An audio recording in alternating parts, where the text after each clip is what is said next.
జయప్రద గారు, ముందుగా మనం మేషరాశి గారి గురించి చెప్పుకుందాం. మేషరాశికి 2025 ఏ విధంగా ఉండబోతుందంటారు? తప్పకుండా.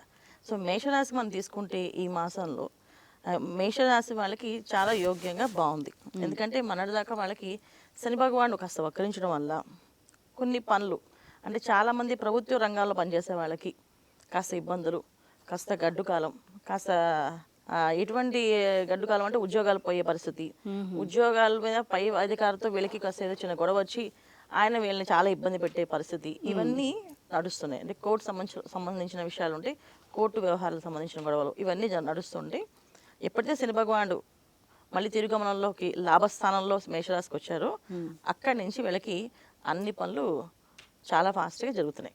అంటే రాదు ఇక కాదు అనుకునే పనులన్నీ కూడా ఆయన అవజేసి ఇస్తున్నారు అనమాట. సో శని భగవానుడు స్టార్టింగ్ ఎవరికైనా వచ్చినప్పుడు కాస్త ఇబ్బంది పెడతాడు, వెళ్ళేటప్పుడు మంచి చేసి వెళ్తాడు అని. చాలా మంచి చేసి వెళ్తారు. ఆ మంచి చేయడం అంటే ఎలా అంటే మళ్ళీ అది లక్ష్మీప్రదంగా మారుతుంది వాళ్ళకి. అది ఇంకా అది తరగని ఆస్తిగా, ఇంకా అది ఎప్పటికీ దాని పేరు చెప్తే వాళ్ళకి అన్ని పనులు అయిపోయేటట్టుగా అలాంటి పనులు ఆయన చేసిస్తాడు. అందుకే శని భగవాన్ కాలంలోనే వివాహాలు చేసుకోమని చెప్తారు. ఎందుకంటే వివాహం కలకాలం సంతోషంగా భార్యభర్త ఇద్దరు ఉంటారనేసి. ఒక సంతాన భాగ్యం ఇస్తే ఆ పిల్లలు ఇంటికే కాకుండా వంశానికే కాకుండా దేశానికి కూడా ఉపయోగపడే పిల్లలని. సో అందుకని శని భగవాన్ ఇచ్చే ఫలితాలన్నీ కూడా అంటే సంతాన భాగ్యం ఒకటి, వివాహం ఒకటి, తర్వాత ఇల్లు ఒకటి, ఈ గృహయోగం, ఈ 3 యోగాలు ఇస్తే అవి ఇంకా తరగని ఆస్తులు అనమాట. ఎప్పటికీ అలాగే ఉంటాయి, చాలా బ్రహ్మాండంగా ఉంటుంది, లక్ష్మీప్రదంగా మారుతాయి. సో మేషరాశి వారికి చాలా బాగుంటుంది, చాలా బ్రహ్మాండంగా. మార్చి 30 వరకు శని భగవాన్ లాభస్థానంలో వీళ్ళకి యోగిస్తున్నాడు చాలా చక్కగా. ఎంత బ్రహ్మాండంగా అంటే ఎన్ని పనులు ఉద్యోగాలు రాని వాళ్ళకి, పెండింగ్లో పడిన వాళ్ళకు ఉద్యోగాలు రావడం, విదేశీ ప్రయాణాల్లో ఉన్నవాళ్ళు, విదేశాల్లోకి వెళ్ళి చదవాలనుకునే వాళ్ళు, విదేశాల్లో ఉండి ఇబ్బందులు పడే వాళ్ళకున్న శని భగవాన్ లాభస్థానంలో రావడం వల్ల వాళ్ళకి అన్ని యోగాలు, ఉద్యోగాలు రావడం. అంటే వాళ్ళు అనుకునే పోస్ట్ కంటే పెద్ద పోస్ట్ రావడం. చిన్న పోస్టులు ఏదో ఒక ఉద్యోగం చాలరా అనుకుంటే కూడా అలా కాకుండా పెద్ద ఉద్యోగం, మంచి శాలరీతో వాళ్ళకు అనుకోని, అంటే వాళ్ళు ఊహించలేదు ఈ స్థాయి మాకు వస్తుందని అనుకోలేరు, అలాంటి స్థాయిలో కూర్చోపెట్టి వెళ్తాడు ఆయన.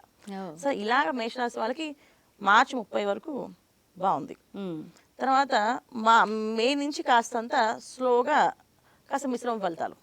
ఎందుకంటే ఇక్కడ శని భగవానుడు ఏ స్థానంలోకి వెళ్తున్నాడు, లాభస్థానంలోకి రాహు వస్తున్నాడు. సో మే నుంచి లాభస్థానం రాహు వచ్చినప్పుడు ఇక్కడ రాసాధిపతి ఎవరు, కుజుడు.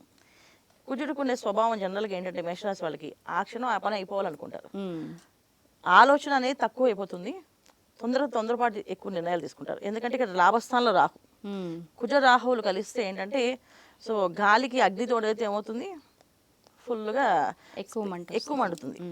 అలాగా వీళ్ళ ఆలోచన మామూలుగానే స్పీడ్గా ఆలోచిస్తారు.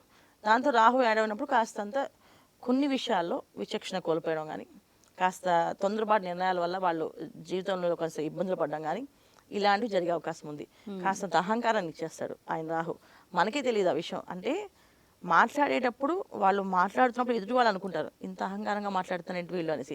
ఆ విషయం వాళ్ళకి తెలియదు. మేము మాట్లాడుతున్నాం మామూలుగానే చెప్తున్నాం కదా అనుకుంటారు, కానీ ఎదుటి వాళ్ళకి మాత్రం అహంకార తత్వంగా కనిపిస్తుంది. ఎందుకంటే రాహు ఇక్కడ వచ్చినప్పుడు అదొక మాయ అనమాట.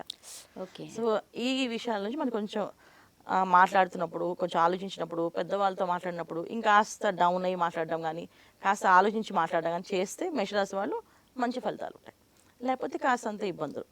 ఇంకా ముఖ్యంగా ఆరోగ్య విషయాల్లో ఆహార నియమాలు కొంచెం జాగ్రత్తగా తీసుకుంటే, ఆహార విషయాల్లో జాగ్రత్త అనేది ఏంటంటే ముఖ్యంగా శనివారం, ఆదివారం, ఈ 2025 సంవత్సరం అంతా వీళ్ళు శనివారం, ఆదివారం మాత్రం పార్టీలకి, మద్యపానానికి, ఇంకా వేరే అన్నిటికీ వెళ్ళకుండా ఉండాలి. వెళితే కాదు, వెళ్ళకుండా ఉండాలి. సో వెళ్ళకుండా ఉంటేనే వాళ్ళకి ఆ రాహు ఒక మాయలో పడరు, లేకపోతే ఖచ్చితంగా ఆ మాయలో పడి అహంకారం అనేది వస్తుంది. ఎప్పుడైతే మనిషికి అహంకారం వస్తుందో అక్కడి నుంచి భగవంతుడు మన కింద కనిచేస్తుంటారు.